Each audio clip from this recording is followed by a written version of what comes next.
गणेश जी की वंदना कर सकूं। हमारे बहुत से सवालों के जवाब हमारे शास्त्रों के अंदर ऑलरेडी पहले से मौजूद है। कई बार मन में सवाल होता है कि गणेश जी की वंदना पहले करना की और दूसरे देवता की, तो गोस्वामी तुलसीदास जी ने तो रामचरितमानस के अंदर कर दिया। उन्होंने पहले कह दिया गोसाई जी ने कि वंदे वाणी विनायक, कि हे मां वीणा वादिनी मां सरस्वती, आप मुझे ये बुद्धि दो, ये मुझे आप सद्बुद्धि दो कि मैं मंगल मूर्ति गणेश जी की वंदना कर सकूं।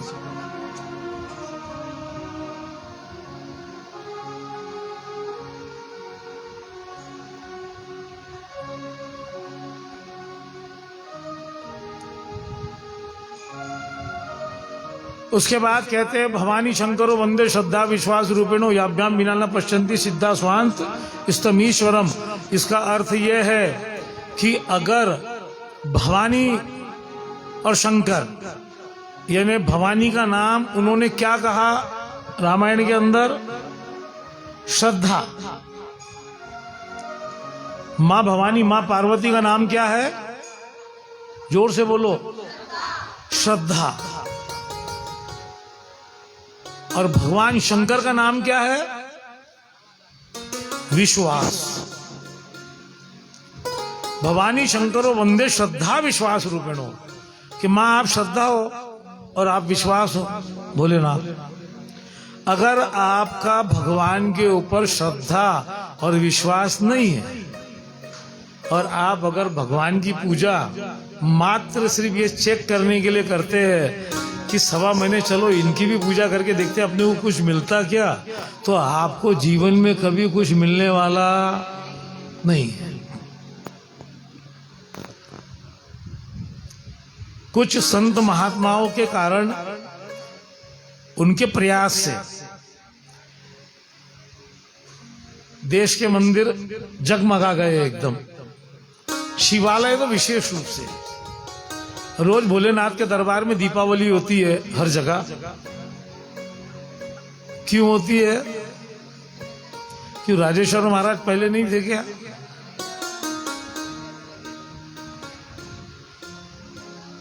बाबा पहले से थे। आज भी इस मंदिर के अंदर ऐसे भगत भी है 80-80 साल के, कुछ 90 साल के, कि जो उम्र की 5 साल की उम्र से आ रहे। क्योंकि मुझे कुछ करीब करीब महादेव जी की दया से 38 साल तो मुझे हो गए, 12 साल की उम्र से तो मैं भी आ रहा बाबा के दरबार में रोज, तो 38 साल तो मुझे भी हो गए। और मैं कुछ लोगों को जानता हूँ, कुछ भक्तों को, अरे मैं भी उनको जानता हूँ जो मेरे टाइमिंग में आते बाबा के दरबार में। तो 4-4:30 बजे से आना शुरू हो जाता है भक्तों का, रात के 4-4:30 बजे से। तो 1-2 सज्जन है 80-85 साल के, उनसे बात होती है। हम खुद धोख खाते हैं उनके, बाबा की दया है वो आ रहे जा रहे, उनसे बहुत चीजें सीखने को मिलती शिवालय के बारे में। उनसे पूछो तो कहते कि मैं मेरी दादी के साथ में 5 साल की उम्र से आ रहा, और बाबा से यही बोलता कि बाबा जिस दिन मैं आखिरी सांस लूंगा उस दिन में तेरे दर्शन जरूर करवा लेना। आधे लोग तो मरने के डर के चक्कर में ही ताली नहीं बजा रहे। जोर से बजाओ ना।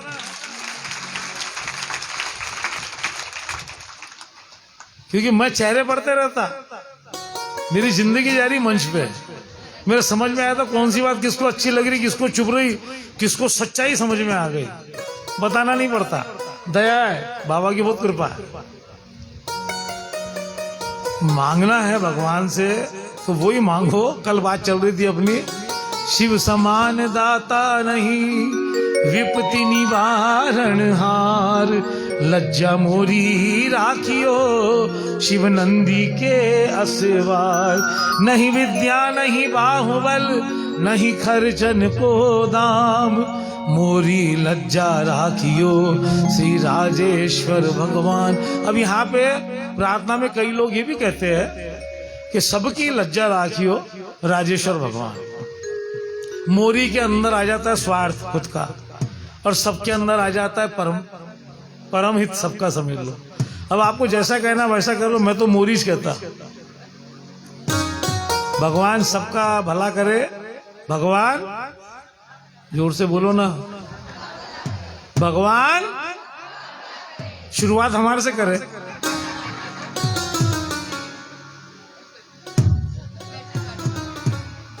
बस स्वार्थ तो मेरे अंदर कूट कूट के भरा है ना, स्वार्थ कूट कूट के भरा है। व्यासपीठ के ऊपर से बोल रहा मैं, मेरा जितना स्वार्थी यहाँ कोई नहीं होगा, ऐसा मेरा सोचना है।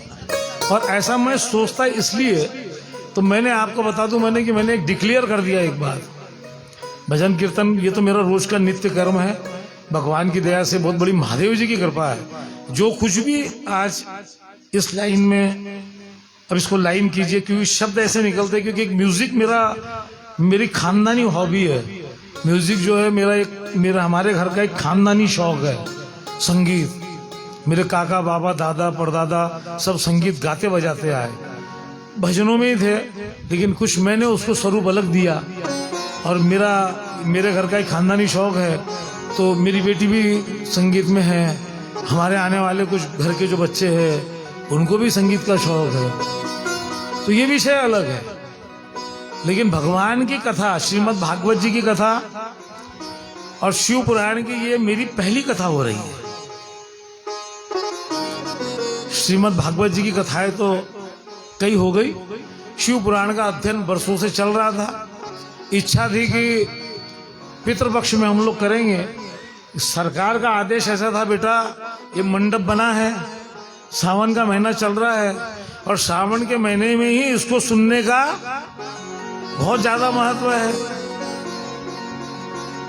तू कथा कर, किस किस को भेजना है वो तो मैं भेज दूंगा।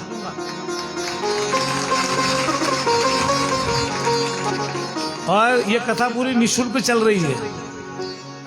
मात्र हम लोगों का जो एक छोटा मोटा खर्चा है, बस वही, जैसे आज हमारे डॉक्टर साहब आए, इनसे हमने पूजा करवाई, एकदम मात्र खर्चे में। क्योंकि मैंने एक संकल्प ले लिया है कि मेरे को कथाएं जो है, राजेश्वर महाराज के दरबार में कह रहा हूँ ये बात में, कि मेरे को जिंदगी भर भागवत जी की कथा, रामायण जी की कथा, शिव महापुराण की कथा, देवी भागवत की कथा, और आप जो भी कथा सुनना चाहेंगे वो कथा मेरे को जिंदगी भर निःशुल्क करना है। तालियों में दम नहीं है, जोर से बजाओ। भगवान की दया से कोई बात की कोई कमी है नहीं। जिंदगी जब भजन कीर्तन में जा रही, तो अब जो समय आगे का है वो अगर पूरा धर्म में जाए तो बहुत अच्छी बात। तो मन के ये भाव है कि जीवन भर जो कथाएं आएंगी, कथाएं स्पेशली कथाएं, और वो भी मेरे समय में। अगर आप एकदम बोल देंगे कि भाई एकदम अपने को अप्रैल के महीने में करना है, तो वो पॉसिबल नहीं है, क्योंकि हम लोगों के दूसरे प्रोग्राम भी रहते हैं, हमारे इवेंट्स भी रहते हैं। हम लोग मैरिज इवेंट भी करते हैं, नेतल का मैरिज इवेंट का काफी बड़ा देश भर में काम है, सब अलग अलग। लेकिन जैसे सावन का महीना, इस समय महीने भर में हम 2-3 कथाएं कर सकते हैं।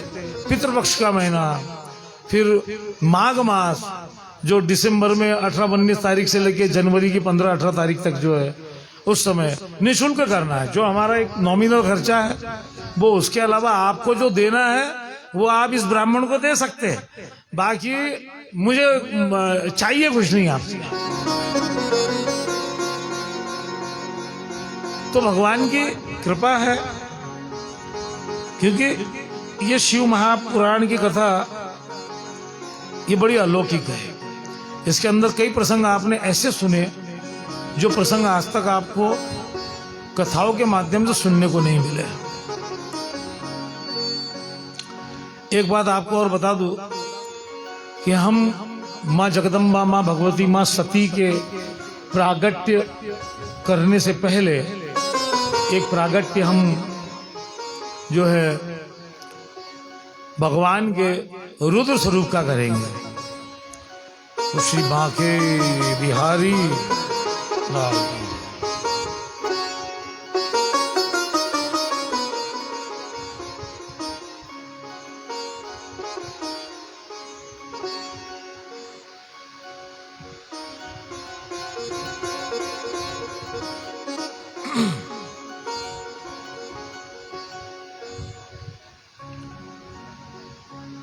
शिव पुराण में वर्णन आता है, अलग अलग खंड के अंदर अलग अलग वर्णन आता है। और वर्णन ये आता है कि महादेव जी, मैंने इसके पहले भी कहा था कि योग से मोर पंख यहां आया। कथा चल रही थी, कथा में ये प्रसंग बोलना ही था और योग आ गया है।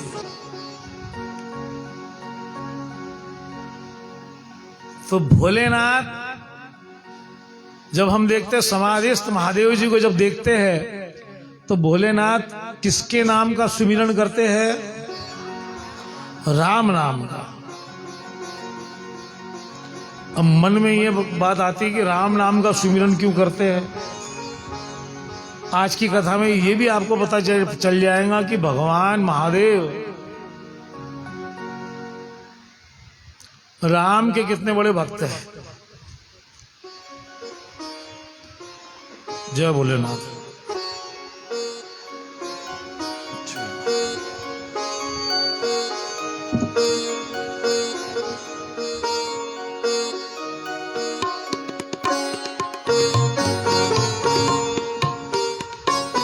इसको लाल कपड़े में पहन लेना, बाबा की जो जलधारा बह रही है ना, उसमें उसको गिल्ला कर लेना, उसके अंदर हजारों % वोल्ट आ जाएगा। धारण कर लेना, भोले का प्रसाद है, सबसे पहले तुमको ही मिल रहा, भाग्यशाली हो तुम।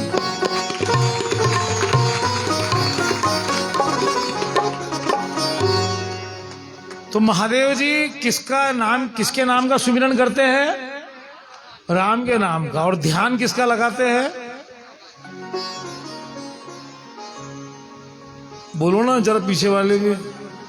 हाँ, कृष्ण भगवान के नाम का, कृष्ण भगवान का ध्यान करते हैं। भगवान लीला का आनंद लेते हैं कृष्ण की, और नाम का सुमिरन करते प्रभु श्री राम के।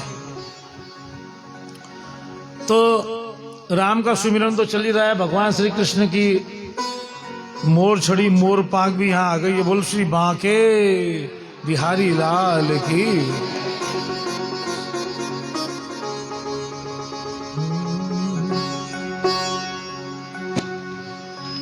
तेरी बाकी अदाने ओ सांवरे, ओ सांवरे, ओ सांवरे, ओ सांवरे, ओ सांवरे।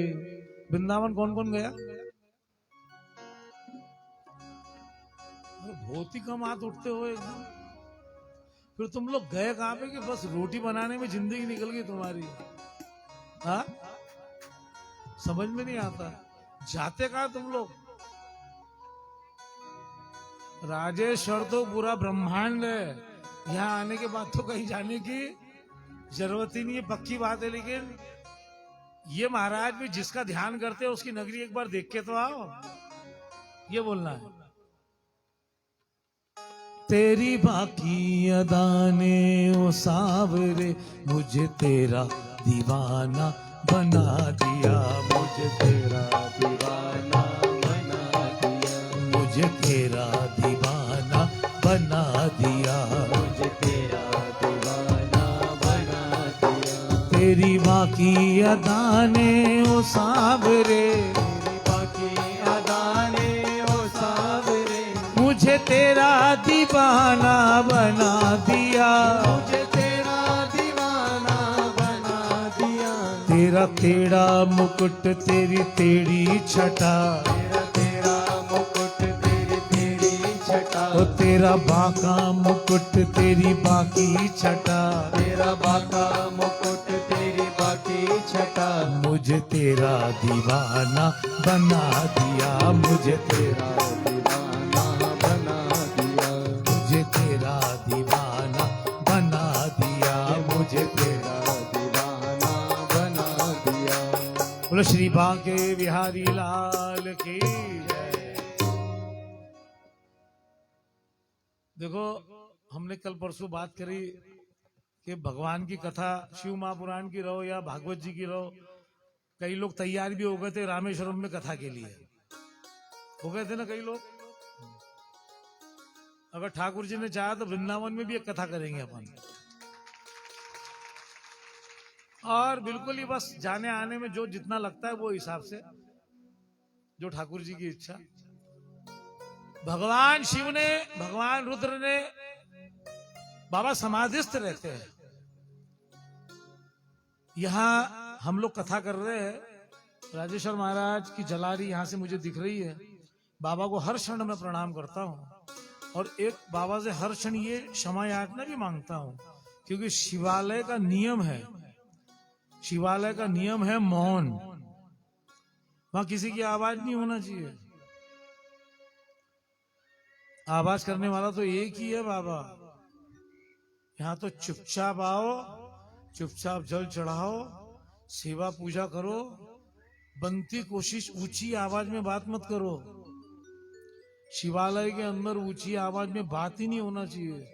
शिवालय की एक विशेषता ये भी है, आप किसी भी शिवालय में पहुंच जाओ, जाते बराबर 1 सेकंड के लिए आप स्तब्ध हो जाएंगे, मैं क्या बोलूं,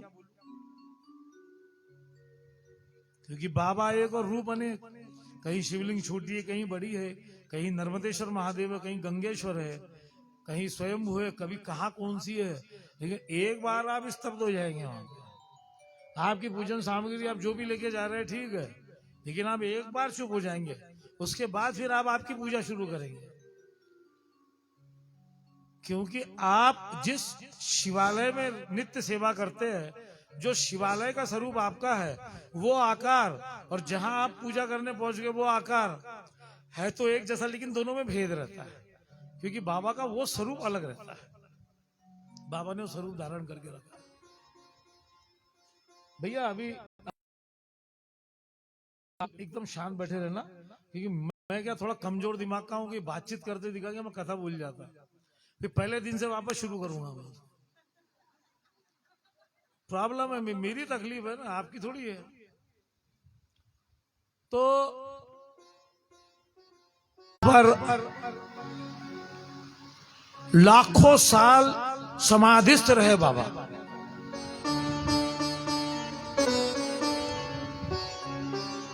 भोलेनाथ लाखों ने करोड़ों साल समाधिस्थ रहे। भगवान विष्णु ब्रह्मा जी भी सोचते थे कि बाबा की समाधि कब टूटेंगी, क्योंकि किसी में इतनी ऐसी कि बाबा, मैंने अब उसको हिम्मत कहिए या मजाल कहिए कि बाबा को जाके जगाए, ब्रह्मा विष्णु के बस की भी बात नहीं है। बाबा समाधिस्थ थे।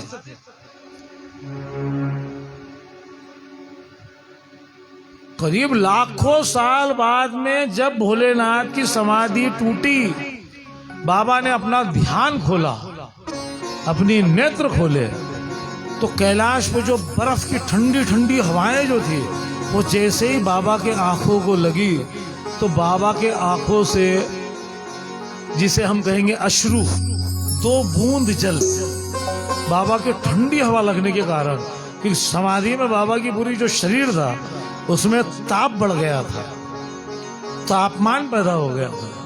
जब बाबा की आंखें खुली तो 2 बूंद जो थे, आंसू के कहिए या जल के कहिए, वो नीचे गिरे, और गिरते ही वो ऐसे दौड़ते दौड़ते गए और वहां पे तुरंत ही 2 वृक्ष पैदा हो गए। वृक्ष पैदा हो गए, वृक्ष के अंदर फल पैदा हो गए, और वो वृक्ष बना रुद्राक्ष का। भगवान शंकर द्वारा, जोर से बजाओ, भगवान शिव के द्वारा अगर सबसे पहले कोई उत्पत्ति हुई शरीर से तो रुद्राक्ष की हुई। और रुद्राक्ष की बड़ी बहुत ज्यादा अनंत रुद्राक्ष की महिमा है।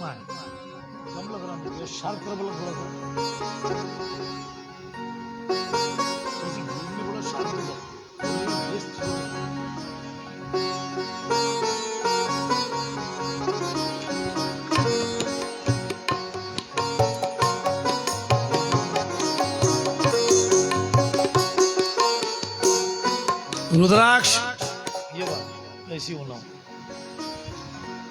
ओम नमः शिवाय, ओम नमः शिवाय, ओम नमः शिवाय, ओम नमः शिवाय, ओम नमः शिवाय, ओम नमः शिवाय, ओम नमः शिवाय, ओम नमः शिवाय, ओम नमः शिवाय, ओम नमः शिवाय, ओम नमः शिवाय, ओम नमः शिवाय, ओम नमः शिवाय, ओम नमः शिवाय, ओम नमः शिवाय, ओम नमः शिवाय, ओम नमः शिवाय, ओम नमः शिवाय, ओम नमः शिवाय, ओम नमः शिवाय, ओम नमः शिवाय। रुद्राक्ष भगवान भोलेनाथ के नेत्रों से निकले हुआ अमृत जो है, उसके बीज स्वरूप जो वृक्ष पैदा हुए वो रुद्राक्ष हुए। अब रुद्राक्ष के अंदर रुद्राक्ष की बड़ी महिमा है। रुद्राक्ष की महिमा ऐसी है कि रुद्राक्ष जो है वो एक मुखी से लेके कितने मुखी तक है? 14 मुखी तक है। अब ऐसा भी है कि 14 मुखी तक प्राय रुद्राक्ष मिलते हैं। कुछ जगह पे ऐसा बताया गया है कि 21 मुखी तक भी है, लेकिन विद्वानों की हो सकता है जानकारी हो और उन्हें 21 मुखी के दर्शन भी भले हुए हो, लेकिन एक मुखी से लेके 14 मुखी तक रुद्राक्ष जो है, तो रुद्राक्ष संहिता जो है, रुद्राक्ष का जो खंड है शिव महापुराण में, उसका बहुत प्यारा वर्णन है।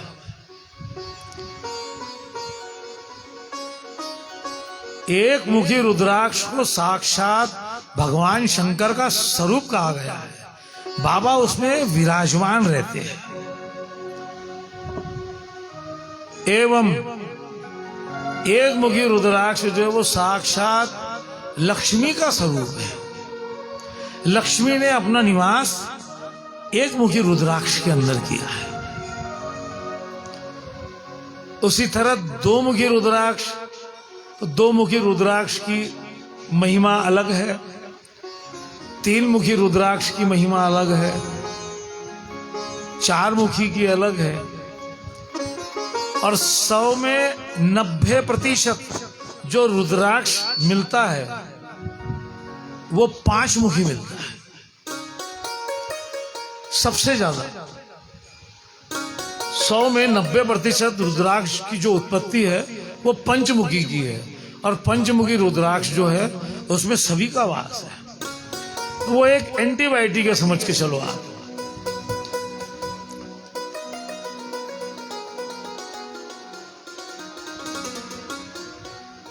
रुद्राक्ष का सम्मान होना बहुत ज्यादा जरूरी है।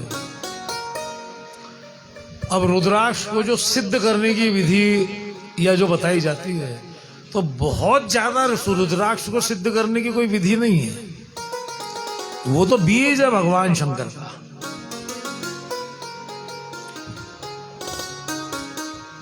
आप रुद्राक्ष को लेकर बाबा की जलहरी, जहां जल बहता है, वहां आप रख दीजिए। राजेश्वर महाराज के जल से वो रुद्राक्ष का स्नान भी हो जाएगा, वो पवित्र भी हो जाएगा। पवित्र तो वो है ही, लेकिन बाबा की एक शक्ति उसके अंदर आ जाएगी। उसके बाद आप घर में उसको, आपकी इच्छा है तो एक बार और जल से आप उसका स्नान करवा दो। अपने मंदिर में रखकर आप उसको चंदन, कुकू, क्योंकि भवानी शंकर का स्वरूप है। शिव पूजा में कुछ चीजें जो है ना, बहुत ज्यादा जो कट्टर शिव भक्त है वो उन चीजों का बहुत ज्यादा ध्यान रखते हैं। जैसे भगवान शंकर को जो है वो कुकू बाबा के ऊपर नहीं चढ़ता, कुकू नीचे माता पार्वती के ऊपर चढ़ता है। भोलेनाथ के ऊपर चंदन चढ़ता है। शिवलिंग पे आप चंदन चढ़ाइए और कुकू नीचे चढ़ाइए। वो अकेले भोलेनाथ नहीं है, भवानी शंकर है। ऊपर का मंत्र अलग है, नीचे का मंत्र अलग है। अगर आपको नीचे का कोई मंत्र नहीं आता है और ऊपर का कोई नहीं आता है, तो ऊपर तो आप ओम नमः शिवाय बोल दो, भोलेनाथ की हो गई पूजा।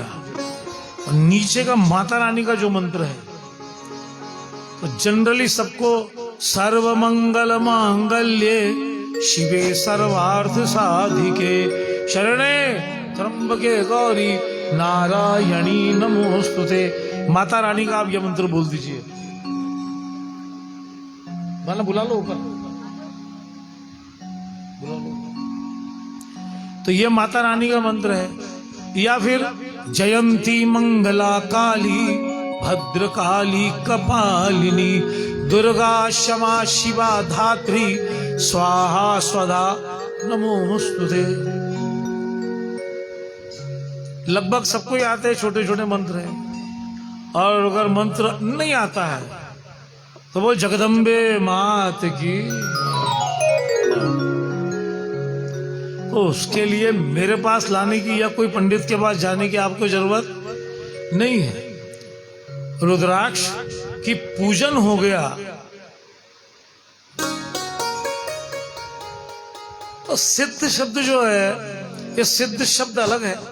अब लोग बोल लेते, लेकिन रुद्राक्ष में सिद्धि कब आती है वो भी आपको मैं बता दूं। रुद्राक्ष जो है वो बीज है। जैसे भी रुद्राक्ष में जो धारण, बाबा की दया है, कृपा है महादेव जी की, कि ये जो गले में मेरे रुद्राक्ष की माला है, एक बहुत विशाल कृपा है बाबा की, इसके लिए बोल रहा हूँ। एक बहुत विशाल अतिरुद्र हुआ था नागपुर में, सन 2013 की बात है, 12 की, 10, 11, 12 की बात है।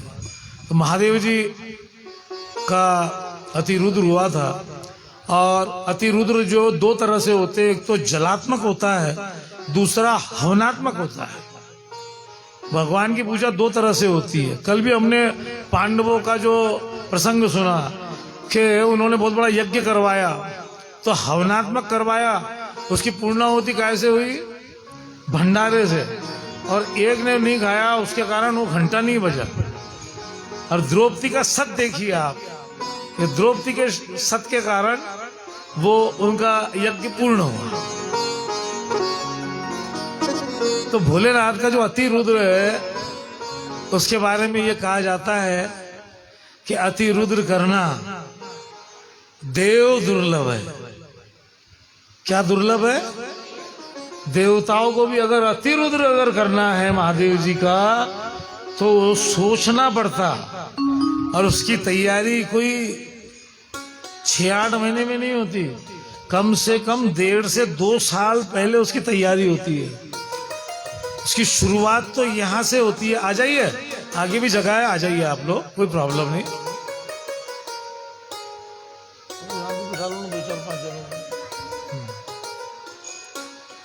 अतिरुद्र जो है, अतिरुद्र की तैयारी जो है वो बहुत 1.5-2 साल उसको लगते हैं। उसको सप्तद्वीप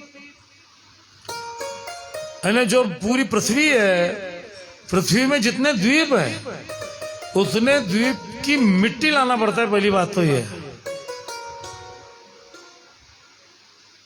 उतने द्वीप की मिट्टी लाना पड़ता है। और मिट्टी लाने के बाद में बहुत बड़ी तैयारी है उसकी।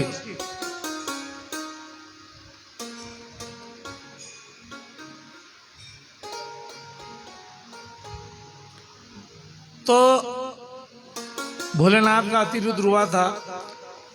महादेव जी की परम कृपा से बाबा के शिवलिंग के जो गले में जो एकमात्र एक ही रुद्राक्ष की जो माला थी, वो बाबा की यही थी बस। तो ये प्रसाद बाबा ने दिया, और सौभाग्य से मेरे जो मामा जी है वो परम शिव भक्त है।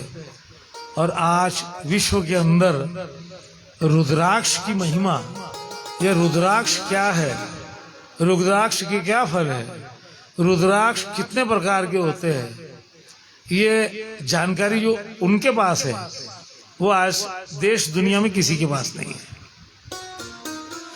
तो रुद्राक्ष जो है वो बीज है। एक बात आप ख्याल में रखना कि रुद्राक्ष आप जो पहनते हैं, जो धारण करते हैं, प्राय कोशिश आप ये करो कि नित्य ही जो भी आपके घर के आसपास में जो भी शिवालय है, वो शिवालय में जब गंगा झरी का जल बहता है, शिव जी के ऊपर नहीं रखना चाहिए। नहीं, अब कोई मेरी बात सुन रहा हो तो भाई मेरी बात का बुरा मत मानना। अभी जैसे ही मैं 3 बजे आया तो बाबा के जल चढ़ाया, तो कोई भगत ने 5, 7, 10 लोटे बाबा के भेंट चढ़ाने के लिए लेके आया, लोटे। तो वो बाबा के ऊपर ही रखे हुए थे, खाली थे, और कुछ अनाज था अलग अलग प्रकार का। तो वो दिव्य शिवालय है, शिवलिंग है। आपके मन में इच्छा हो जाएंगे कि आप गुड़ की भेली लाएंगे 20 किलो की, और मैं तो बाबा के ऊपर ही रखूंगा।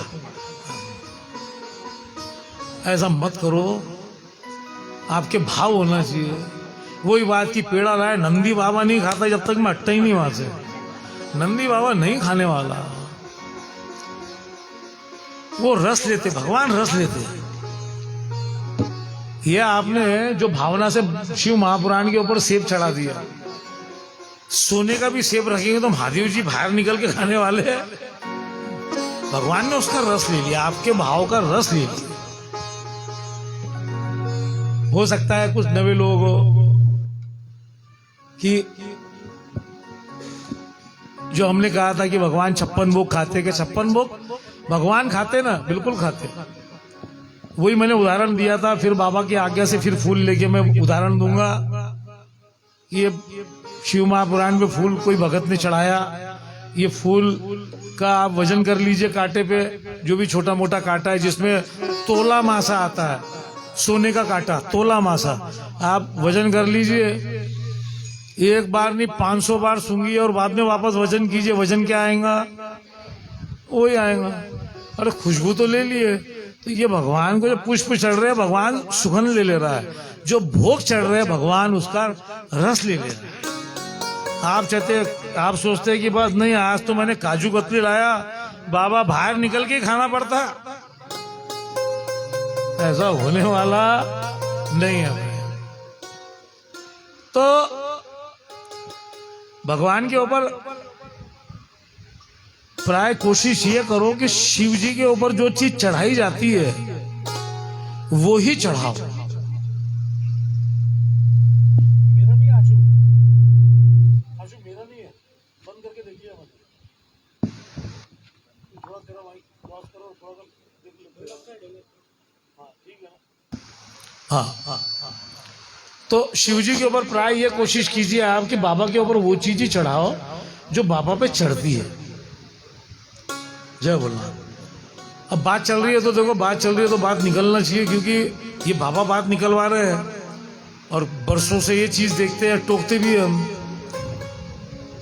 आप भी टोक दिया करो, टोकने में कोई अपने को पाप नहीं लगता, अपन किसी को सुधार ही रहे। अब आपको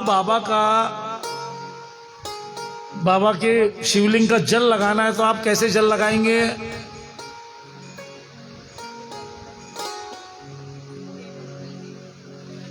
जो जल बह रहा नीचे से जल लगाएंगे। अब कुछ कथाएं सुनकर और कुछ जो एकदम भक्ति जाग जाती है, यानी सावन सोमवार जैसी आखिरी खलास हो जाता, पोला भी आने को टाइम है। कई बार क्या होता है कि पोला 3-4 दिन बाद में रहता, आखिरी सावन सोमवार के पालकी आ गई, उसके बाद में तो उसका मंदिर आना ही बंद हो जाता, सीधा अगले साल पे बात गई। ये भक्ति मत पालो, मेरा बोलने का अधिकार नहीं है, लेकिन एक बात बता रहा हूं मैं आपको। तो जो जल बाबा पे चढ़ता है, बाबा का जल जब बहता है, जब वो जलेरी के बाहर आ जाए, तब उसको आप माथे पे लगा लो। जल आपका जब चढ़ रहा है तो प्राय ये कोशिश करो कि उसके जो छींटे हैं वो आपके पैरों पे ना पड़े। इतनी पतली धार होना चाहिए कि बाबा के शिवालय के शिवलिंग के ऊपर का जल आपके पैरों पे ना गिरे। प्राय ये कोशिश करो, भीड़ भड़के में थोड़ा मुश्किल जाता, अपन देखते कि कोशिश ये करो आप कि बिल्कुल भी मत चढ़ो। जल तो चढ़ाना ही है, सावन का महीना है और क्या रोज क्या, लेकिन कोशिश ऐसी करो अपन। उसके बाद में जनेऊ पकड़ते, जनेऊ और जनेऊ घसते। तो भाई हमारे पंडितों के पास में जनेऊ घसने का तो कोई मंत्र नहीं है।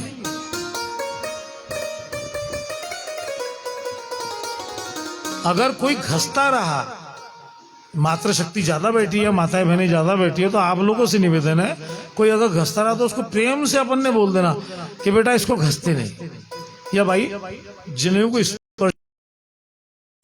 बाबा का ब्रह्मास्त्र बोला गया जो ब्राह्मण लोग पहनते हैं। और जनेऊ पे अधिकार तो जो भी सेवा पूजा करता है, चारों वर्ण का है सेवा पूजा करने वालों का, 3 वर्ण तो पहनते ही पहनते हैं।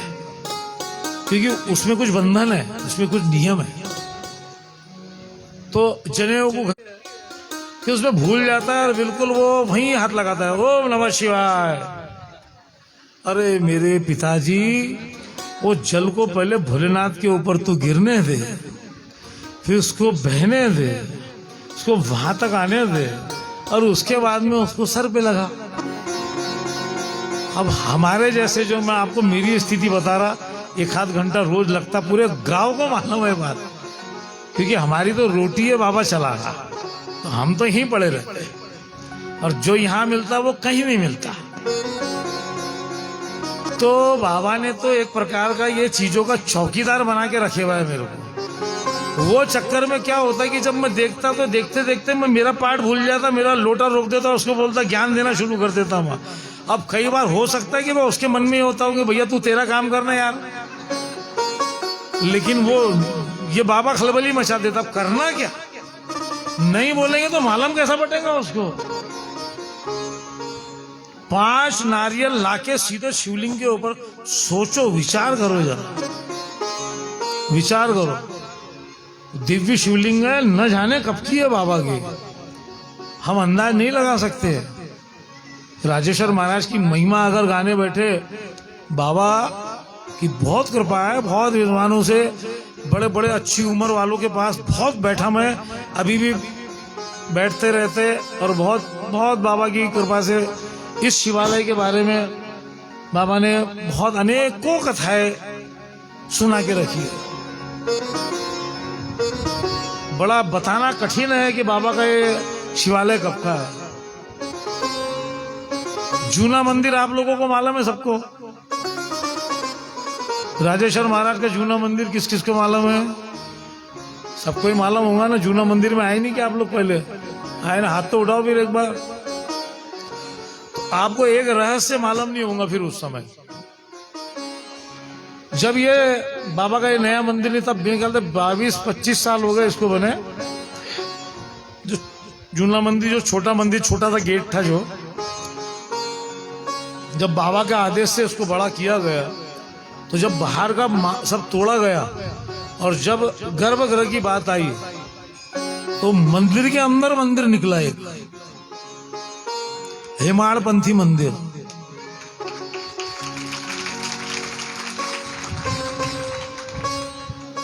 अब सच्चाई भी बता देता मैं आपको, दरबार में बैठा हूं बाबा के सामने, मंदिर के अंदर मंदिर निकला, पत्थर पे पत्थर बसे हुए हैं।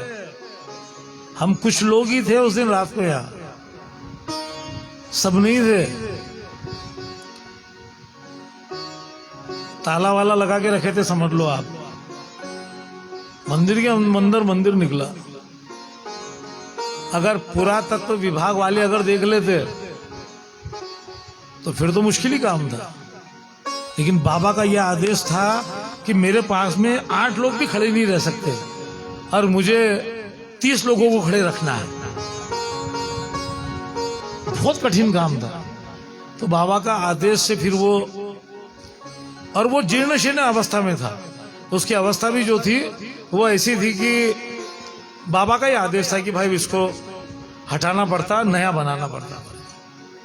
वो देखने लायक सीन था। वो आज भी मेरे आंखों में जीवंत है। सब पत्थर पे पत्थर, कोई स्लैब का काम ही नहीं, जो हम लोग पुराने मंदिरों में जाते ना। अब एक जो पुराना राजेश्वर महाराज का जो मंदिर था, उसका जो मॉडल है, वो मॉडल मैं आपको बता दूं। और बड़ी सुंदर बाबा के दरबार में देखो बाबा की कथा निकल रही है कि राजेश्वर महाराज की इस पवित्र नगरी में बड़े प्राचीन कई शिवालय हैं, वहां हम लोगों ने जाना चाहिए। राजेश्वर मंदिर के अंदर, अकोला नगरी के अंदर, राजेश्वर नगरी में प्राचीन शिवालय कई है, वहां हमने जाना चाहिए।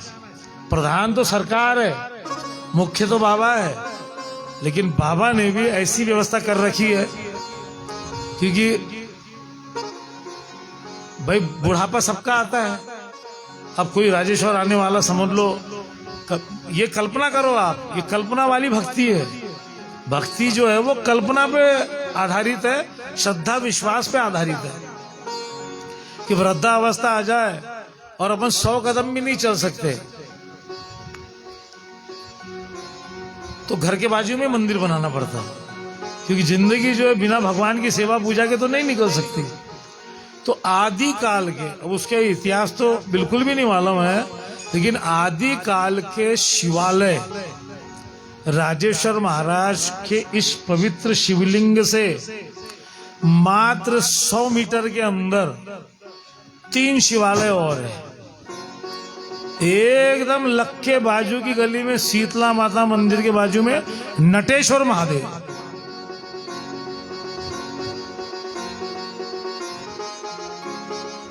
एकदम बाजू में शीतला माता मंदिर है, बाजू में 12 भाई गणपति, वहां नटेश्वर महादेव है।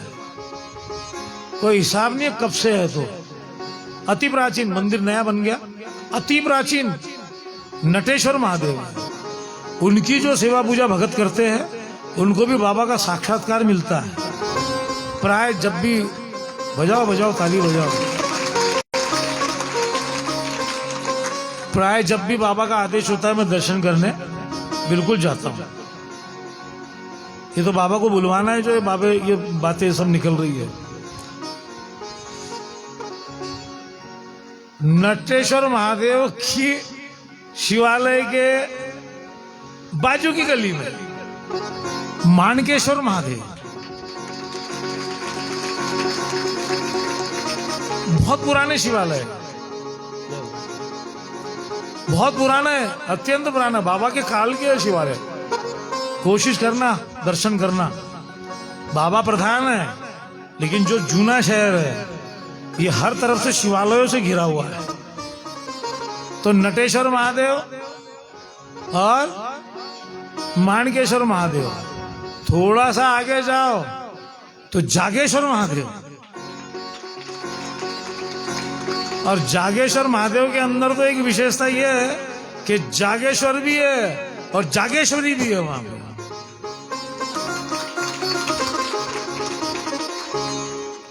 वहां जागेश्वर भी है और जागेश्वरी भी है। ये हो गई जूने शहर की बात। कितने शिवालय बाबा के यहाँ? 4 है ना, 3 नहीं है ना। प्रधान देवता तो इस नगरी के मुख्य जो देवता है बाबा श्री राज राजेश्वर महाराज। बाबा ने अपने स्वरूप जो बांट के रखे जूने शहर में वो 3 बांटे हैं, और नए शहर में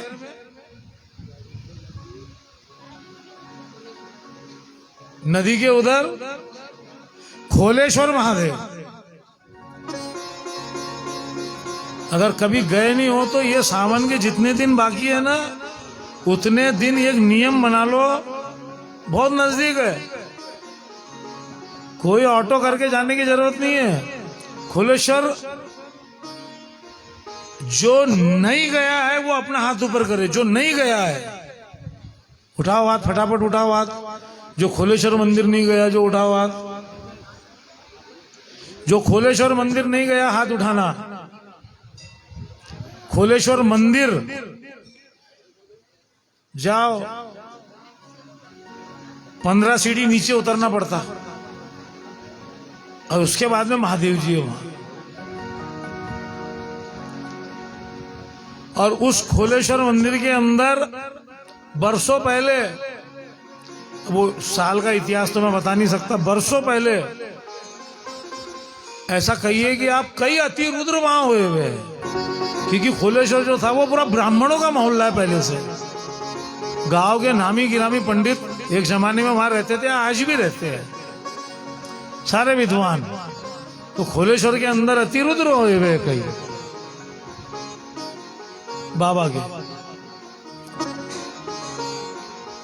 तो अब बात चल रही है, तो फिर अब जो मेरे इष्ट है बाबा भोलेनाथ, तो यहाँ से अपने राज राजेश्वर मंदिर से सिर्फ 16 किलोमीटर पे बारशी टाकली। बारशी टाकली के खोलेश्वर मंदिर में जो नहीं गया वो हाथ ऊपर करना, ईमानदारी से हाथ उठा लेना एक बार। जो नहीं गया, नहीं गए ना आप लोग, आप जाना वो शिवलिंग के पास बैठना। बैठना, मैं जो बोल रहा सुनना ध्यान से। मेरे पास तो आपके पास सावन में टाइम नहीं है, इच्छा बहुत जगह जाने की, लेकिन कथा होते बराबर ही